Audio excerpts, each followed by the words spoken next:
Hello everyone, you're listening to The Progressive American with Conor Kelly. Welcome to the show. It is March 12th, 2022, and today we are talking about the January 6th Commission's allegations against Donald Trump, the fall of Russian propaganda sites in the United States, and the Emmett Till Anti-Lynching Act. With that out of the way, let's get into the show. The January 6th Commission has announced that they have evidence suggesting former President Donald Trump was involved in a conspiracy to defraud the government. In a filing to the U.S. District Court in the Central District of California, investigators wrote, quote, "In a filing to the United States District Court in the Central District of California, investigators wrote, quote, the Select Committee also has a good faith basis for concluding that the President and members of his campaign engaged in a criminal conspiracy to defraud the United States," unquote. The filing by the committee came as a response to former Trump advisor John Eastman, a law professor who helped Trump in his efforts to overturn the election, filing suit against the committee for their investigation. While the commission did not say that it would be enough to convict or charge the president, additional emails released by the commission and analyzed by Popular Information's Judd Lugum showed that Trump and his allies relied on Republican operatives to seemingly try and use government institutions to change the course of the election. These operatives spread misinformation and made baseless claims about the election being stolen thanks to Dominion voting systems. Additional emails suggest that Barr was sacked by Trump not because he was attempting to leave or actually wanted to resign, but because Trump was upset with his refusal to demand further investigations into his conspiracy theories. In a way, this evidence suggests that Barr was thrown aside so that Trump could find a new attorney general who would needlessly continue his witch hunt. Additionally, these emails showed that operatives even below Trump and his main circle were actively involved in spreading misinformation amongst themselves. On December 14, 2020, Trump's personal assistant Molly Michael sent an email to Jeffrey Rosen that spread claims that seemed to suggest that Dominion voting systems had their machines intentionally wired to incorrectly count votes in favor of Joe Biden.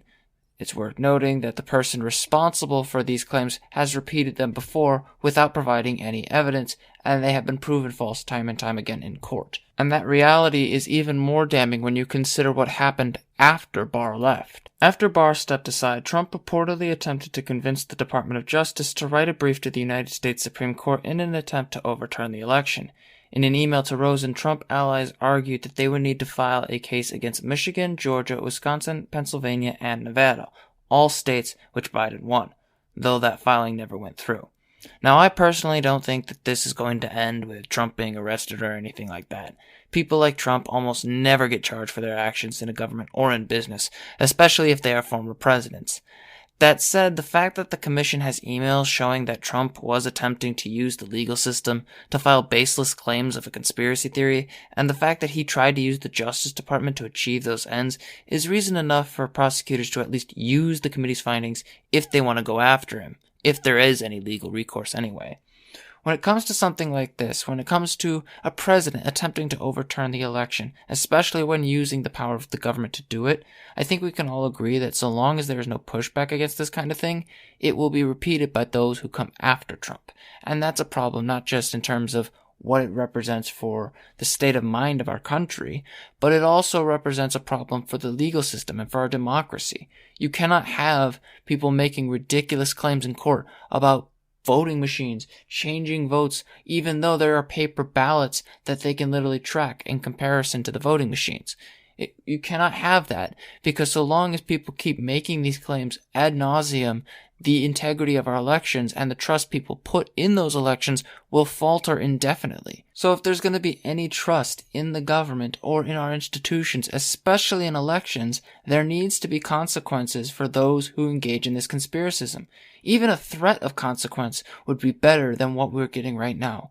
So far, we have just seen revelation after revelation after revelation with no prosecutorial action. So even if it will fail, there needs to be an action against Trump as soon as possible, because he's just going to keep doing this and others are going to follow him right off the cliff. In some good news, the Russian propaganda outlet RT, formerly known as Russia Today, is withdrawing from the United States. The state-owned media outlet ceased its operations after multiple carriers refused to continue servicing the news outlet. In a memo found by CNN, TNR Productions, RT's parent company, cited, quote, unforeseen business interruption events as the reason for laying off the majority of its employees. And it's worth noting that the backlash against Russian media outlets is nothing new. But to see one of the most well-known forms of Russian propaganda, particularly propaganda from the state, being so quickly demolished under economic pressure from many of these companies is quite fascinating, because it just goes to show that so long as Putin and his allies continue to react in this violent militaristic way, there are going to be consequences they didn't plan for. And RT is a perfect example of that, as it shows not only how Russia's media influence is receding compared to where it once was, but it also spells the real end of the pro-Russia pundit class in the United States, since a lot of the institutional support for that kind of commentary didn't just come from, say, more critical lefty spaces or nationalist Republicans, but an undercurrent of pro-Russian industry, pro-Russian media outlets like RT.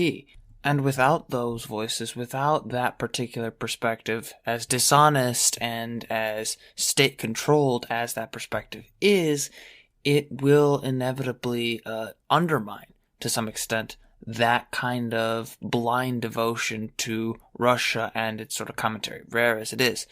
But even more than that, I think we need to consider what this means strategically for Russia. Across the world, there has been this massive backlash against not only Russian business, oligarchs and their assets, but also against decades of investment by Putin himself.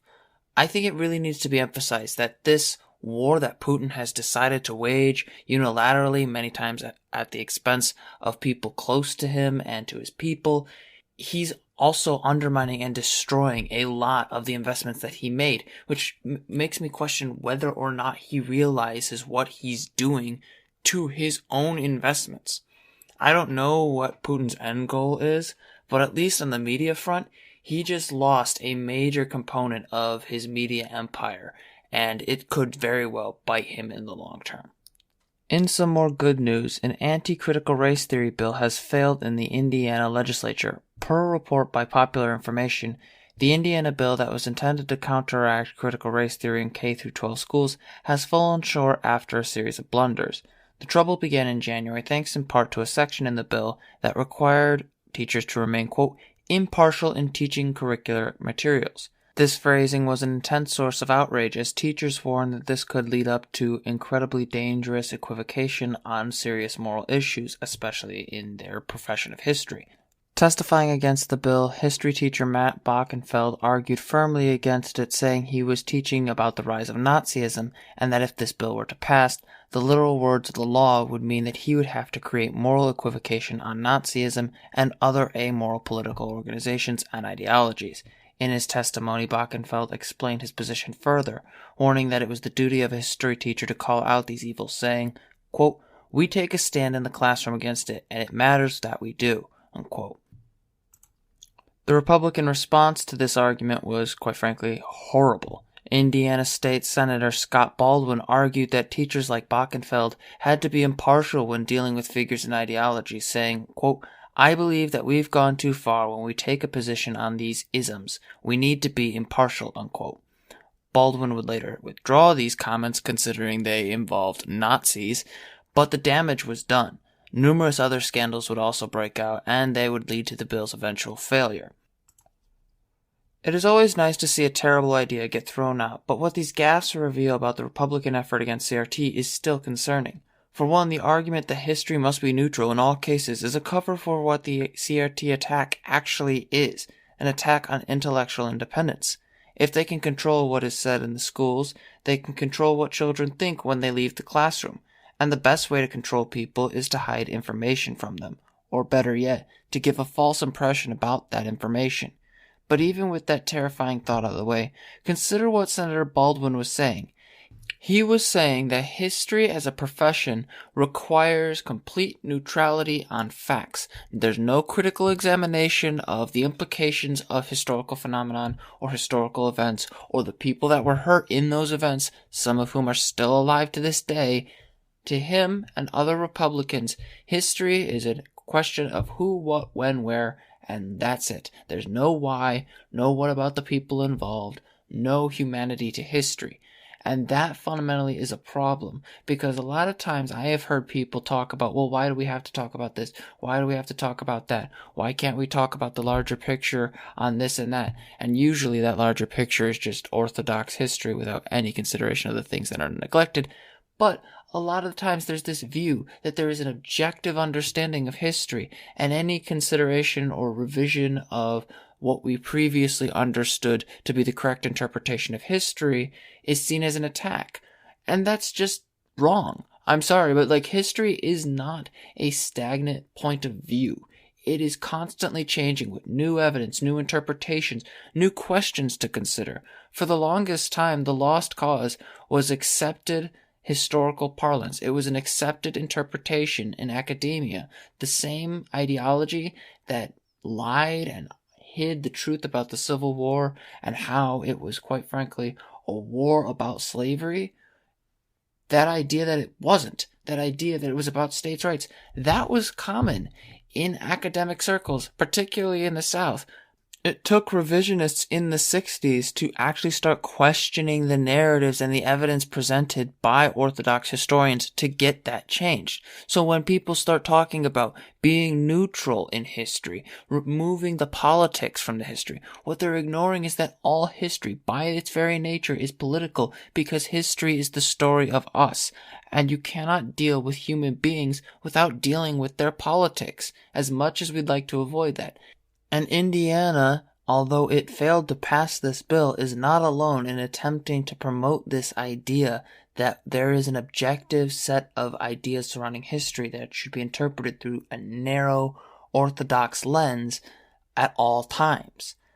There are multiple states that ban so-called critical race theory, and it's not about what critical race theory actually talks about, because it's a graduate level legal system and lens to look through. No, it is talking about reactions to previous ways history was taught that were fundamentally inaccurate with the evidence and facts that we have on hand. And they are not really interested in dealing with those facts. So I hope this gives you guys a little hope that these kinds of bills can and will fail if there's legitimate pushback against them. But at the same time, we need to remain vigilant, because these kinds of ridiculous, dangerous manipulations of education are going to be around for a lot longer than we'd like. In more local news, former Illinois House Speaker Mike Madigan has been charged with racketeering, extortion, and bribery. The charges came last Wednesday and are thanks to the alleged use of his political connections to enrich himself, per prosecutors in their indictment. In the indictment outlined by John Losh Jr., an attorney from the Northern District of Illinois, Madigan is accused of, quote, leading for nearly a decade a criminal enterprise whose purpose was to enhance Madigan's political, financial, and social well-being while generating income for his political allies and associates, unquote. Madigan has previously stepped down from his position as Speaker in January of 2021 after years of operating in American politics through Illinois' legislature. Madigan was also involved in the crafting of the 1970 Constitution for Illinois. Republicans in the state inevitably bounced on this, with Diane Hardwick, chairwoman of the Sangamon County Republican Party, arguing that Madigan undermined the public confidence of the state through his alleged corruption. Democrats have also called Madigan out, albeit with some restraint. Senate President Don Harmon described the allegations as disturbing and expected to see Madigan paying for his actions in court, saying, quote, I have confidence in our system of justice. Like everyone else, I will be watching to see how this unfolds. Overall, it is unclear how successful prosecutors will be in convicting Madigan, but considering the long-term investigation and how deliberate prosecutors were before charging him, it would not surprise me if the former speaker was actually found guilty.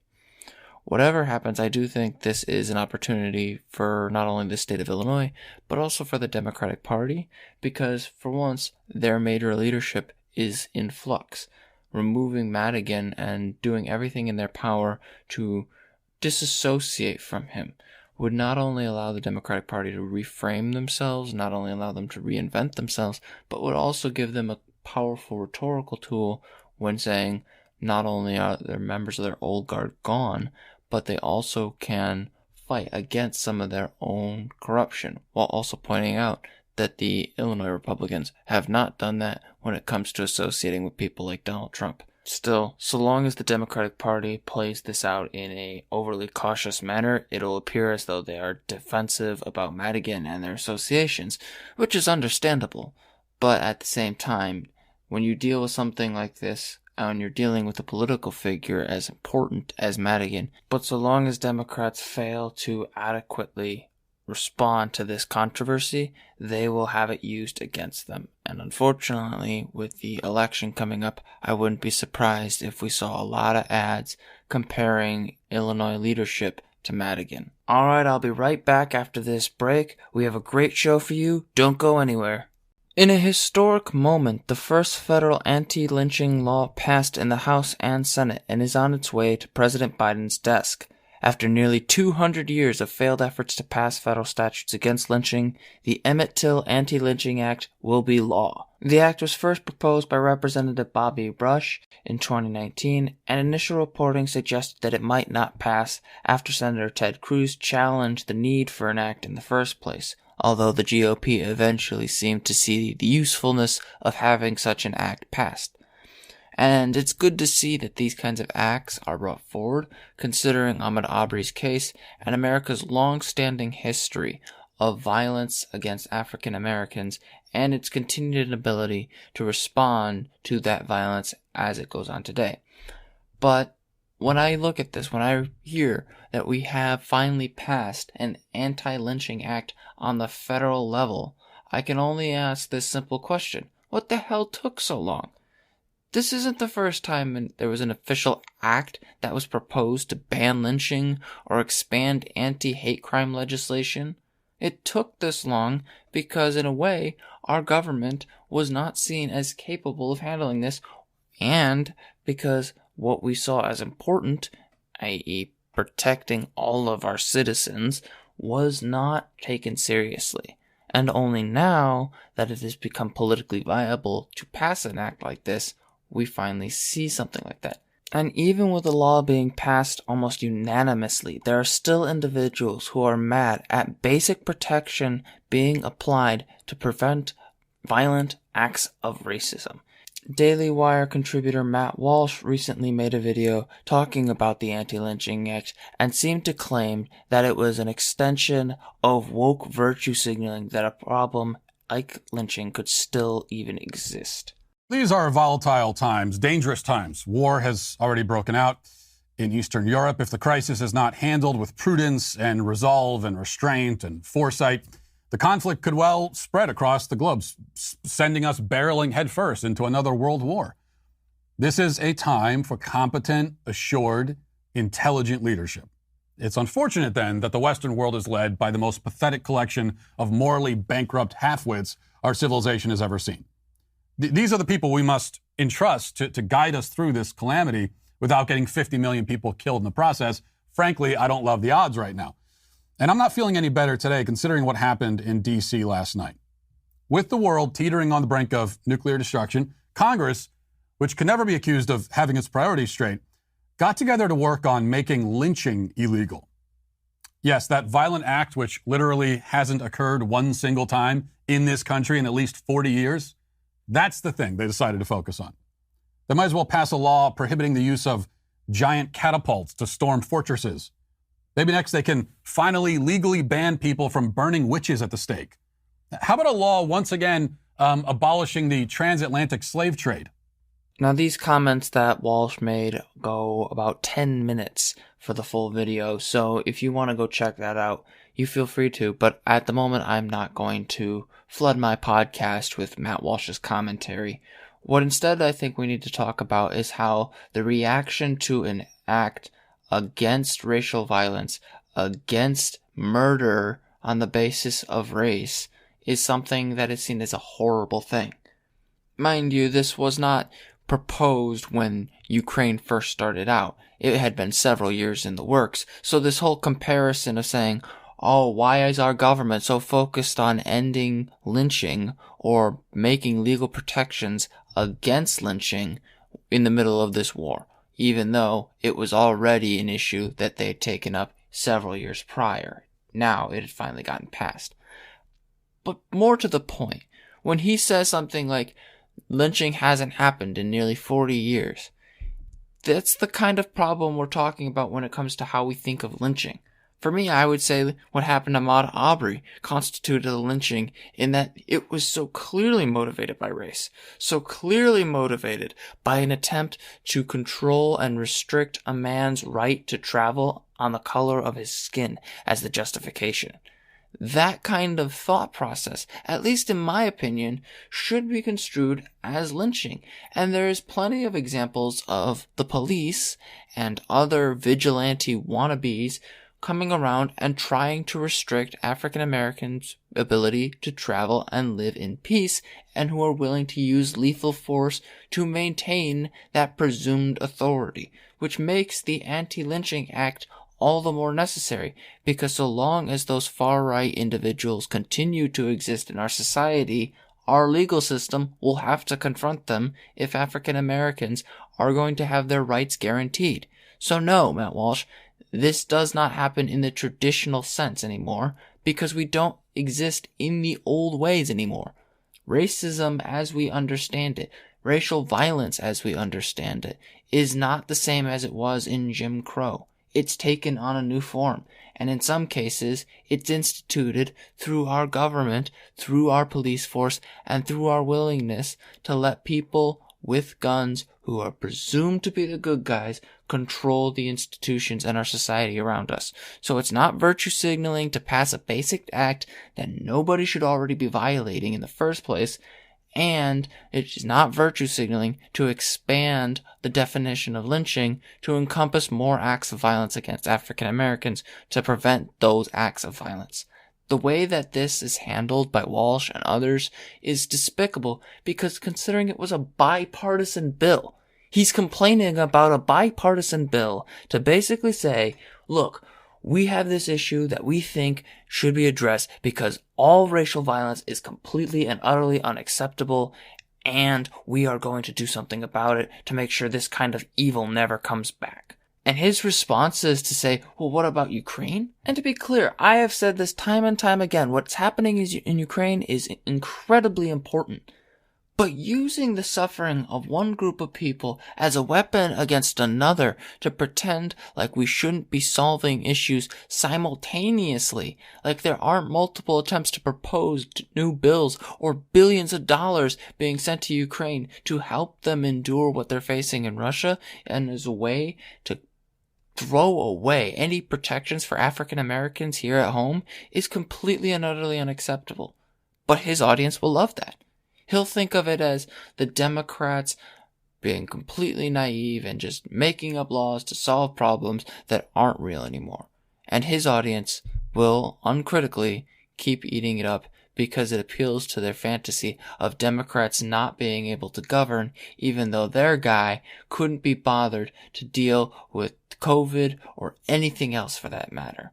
Instead of asking the questions, why did this take so long, Matt Walsh's attitude is to appeal to his audience in the worst way possible, and that being allowed to be published on the Daily Wire in the first place, a whole hell of a lot about the Daily Wire and its priorities. Speaking of corruption and poor priorities, Georgia Representative Marjorie Taylor Greene has been shown to have bought stocks in Lockheed Martin, one of the largest military contractors in the nation.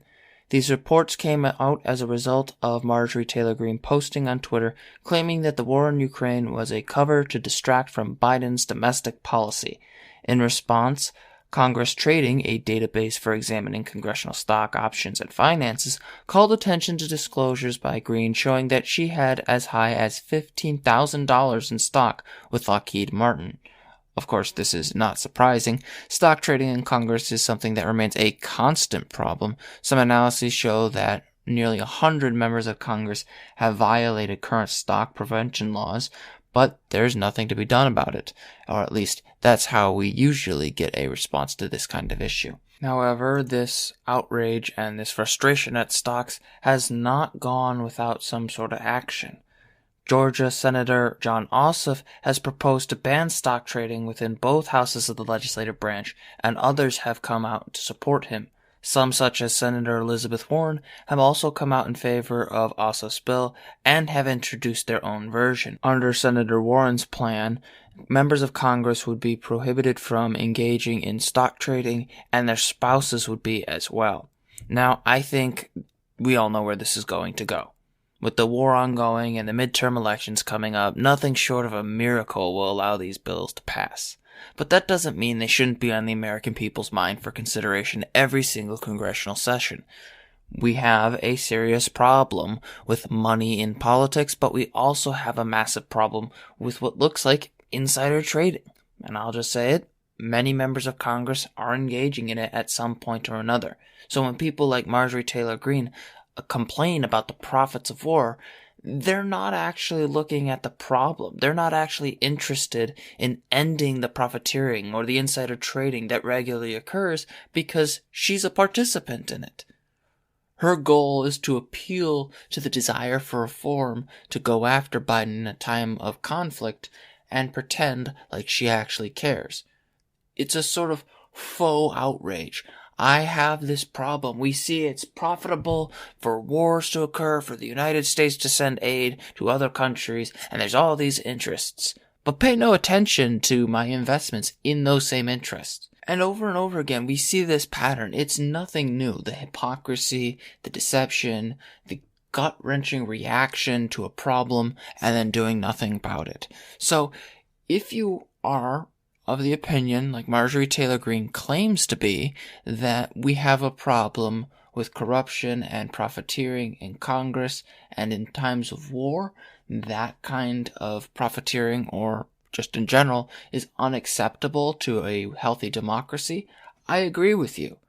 But in order for those things to be addressed, we need bans on stock trading in Congress, and currently it doesn't get anywhere near the attention that it deserves. It gets a passing mention in the papers, or it gets a passing comment on CNN because nobody thinks it will pass, because nobody's trying in the first place. There's proposals, sure, but there's not this groundswell of public discussion about banning stocks being traded in Congress.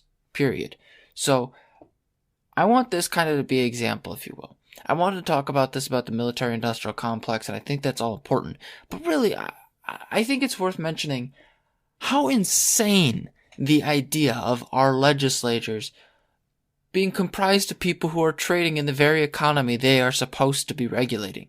That is a massive conflict of interest, and it's going to be a massive conflict of interest when they end up deciding how to fund our response to Ukraine. Not just the recent bill that was passed, but continuous sources of funding as the years go on. Because let's be clear, this is not going to end tomorrow. We have to really look at getting money out of our government's hands. Meaning, I don't want my legislator to be simultaneously trading in stock while they are also trying to rewrite laws about trading in stocks. If we are going to be serious about getting money out of politics, reforming our government, returning it to the people, then first and foremost, we need to ban stock trading among government officials. And in order for that to happen, there needs to be a grassroots response to this kind of corruption, and it needs to be fueled by rage. That's all for today's episode. Thank you all for joining me. If you enjoyed the show, consider checking out the newsletter on my website, as well as my YouTube. You can see all of my content up there. You can also check out additional announcements, project updates, and much more at progressive-american.com. Thanks again for listening, and have a nice day.